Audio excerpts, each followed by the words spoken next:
Bom, pessoal, no nosso encontro de hoje, a gente tem aqui um equipamento que é o multímetro. O multímetro é um aparelhinho que pode medir várias grandezas elétricas, inclusive a tensão. E ele está justamente na escala de tensão. Se vocês olharem, tem um Vzinho aqui de volts. E eu tenho aqui a nossa bateria. O multímetro ele tem duas ponteiras, uma vermelha e uma preta, a positiva e a negativa, que estão conectadas aqui.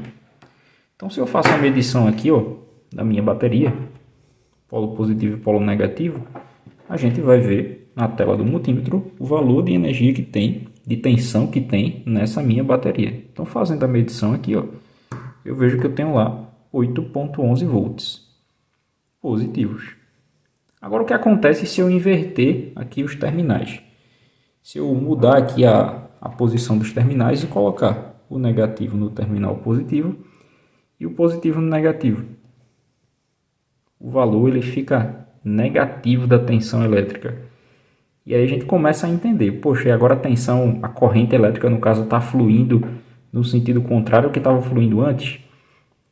Existe tensão positiva e tensão negativa de energia, né? Tensão positiva e negativa, tensões elétricas positivas e negativas. Bom, é o que a gente vai estar vendo hoje. Só para deixar na curiosidade, vamos ver aqui o caso de uma fonte de tensão de computador. Essa fonte aqui é uma popular fonte ATX. E se a gente olhar aqui no corpo da fonte, está escrito alguns valores. Aqui 5 volts positivos e aqui menos 5 volts. 12 volts positivo e menos 12 volts. 12 volts negativo. Então, vamos entender um pouquinho sobre essa questão de tensão positiva, tensão negativa, como é que a corrente se comporta nesses circuitos e vamos ver tudo isso no nosso vídeo de hoje.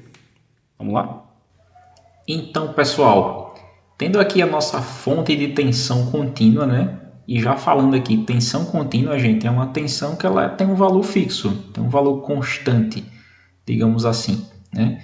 É uma tensão que ela produz uma corrente também contínua, ou seja, uma corrente que flui sempre em um mesmo sentido. Então, eu tenho aqui uma fonte de tensão, agora eu tenho um circuito, tenho corrente elétrica e, para só conceituar melhor, uma corrente contínua, que a gente pode chamar ela carinhosamente por CC, ela vai ser o fluxo aí de cargas elétricas imposto pela presença de uma tensão contínua, aquela tensão que tem um valor sempre constante, ou diria assim, um valor sempre fixo, digamos assim, no nosso circuito. Tá?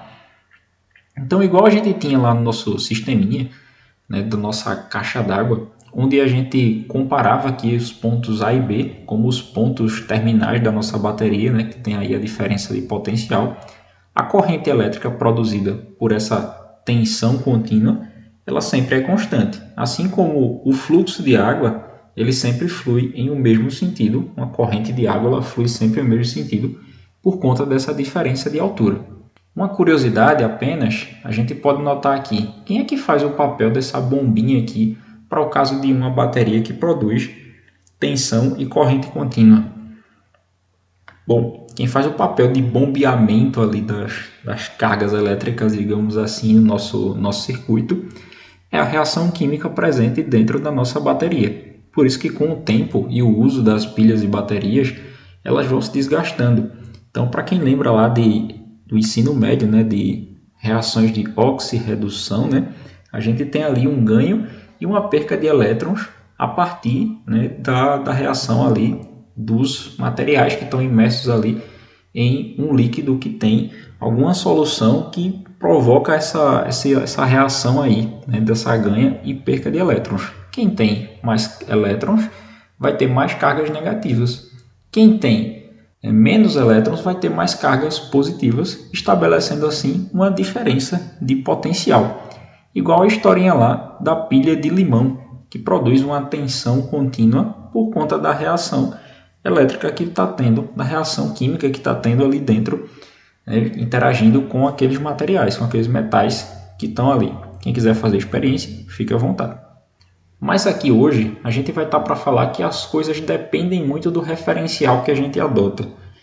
Então, imagine agora se o nosso sisteminha aqui, a gente tiver os 3 pontos aí marcados, A, B e C. Né? Ponto A né? A gente já conhece. E o ponto B agora, ele vai ser um ponto intermediário. E a gente vai considerar esse ponto B como se fosse o nível 0. Digamos assim, o ponto 0 ali, né? Onde dele para cima, né, tem um valor de 5 metros e dele para baixo eu tenho um valor também de 5 metros. Se a gente toma o B como referência agora, a gente vai ter a seguinte situação. Do ponto A para o ponto B, se eu fizer lá A menos B, em altura, eu vou ter 5 metros. Se eu tiver agora do B menos o C, eu vou ter 0 menos uma distância lá de 5, eu tenho 5 metros só que negativos. Então tudo vai depender muito do referencial que a gente adota e isso vai funcionar também na eletricidade. Vamos montar um circuitinho aqui com duas fontes de alimentação agora. Eu tenho duas baterias. Imagina que a gente faz o seguinte agora, né? Eu interligo ali esses pontos aí com esse fio e aí eu vou ter lá os pontos A, B e C. Se eu tomar o ponto B como meu referencial, vamos ver o que acontece com as tensões agora, caso eu faça uma medição aí nos pontos desse nosso circuito que a gente acabou de inventar aqui. Então, se eu medir ali do ponto A para o ponto B, né, colocando a ponteira positiva do meu medidor ali no ponto A e a negativa no ponto B, eu tenho 9 volts. E se eu fizer a medição agora do ponto B para o ponto C, eu tenho menos 9 volts, né? Mantendo a ponteira negativa ali no ponto B e a positiva no ponto C, eu tenho uma leitura de tensão, né, negativa. Então a tensão negativa ela existe dependendo do referencial adotado no nosso circuito. Então assim como a gente viu naquela fonte, né, de computador que a gente viu no começo aqui da aula, né, que tinha tensões positivas e negativas, dependendo do referencial que se adota lá dentro dela, é que ela vai conseguir produzir esses valores positivos e negativos de tensão. Vamos ver uma simulação para a gente analisar melhor isso aqui? Bora lá! Então, gente, entrando aqui no ambiente de simulação, tá? No site do Tinkercad, que eu posso apresentar em outro momento para vocês, eu vou ter aqui o nosso circuito, que a gente acabou de ver. Ponto A, o ponto B, ou melhor, o ponto A, o ponto B, que está interligado aqui, os dois terminais, e o ponto C.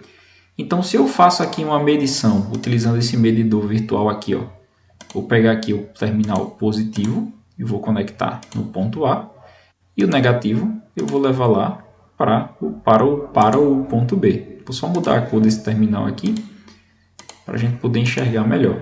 Então, mantendo a minha referência aqui, se eu faço a medição entre o ponto A e o ponto B, o que é que eu vou ter lá? Valor de 9 volts, assim como a gente esperava. Tá?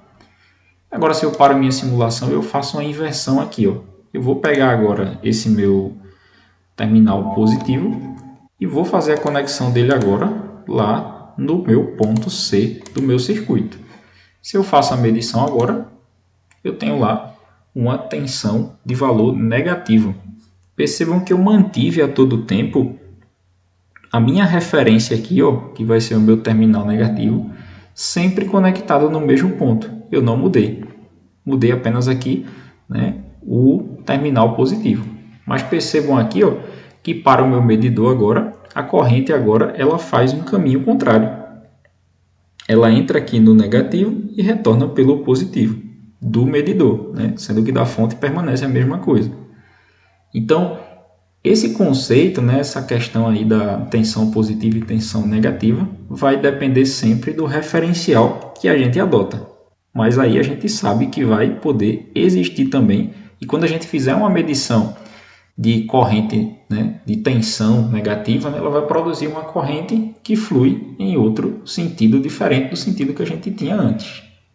Para ilustrar também de uma outra forma, né, eu fiz aqui um circuito bem simples também, utilizando agora um circuito alimentado por nossas fontes, né, nossa fonte de alimentação, como a gente viu antes, né, para a gente perceber como a corrente ela se comporta de forma diferente nas fontes de alimentação, né, tensões positivas e tensões negativas. Vamos perceber aqui, eu liguei o primeiro motor aqui, entre o ponto A e o ponto B, e liguei aqui o segundo motor entre o ponto B e o ponto C. Vamos perceber aqui o seguinte, ó. Iniciando a minha simulação, eu percebo que um motor ele gira no sentido horário e o outro gira no sentido anti-horário.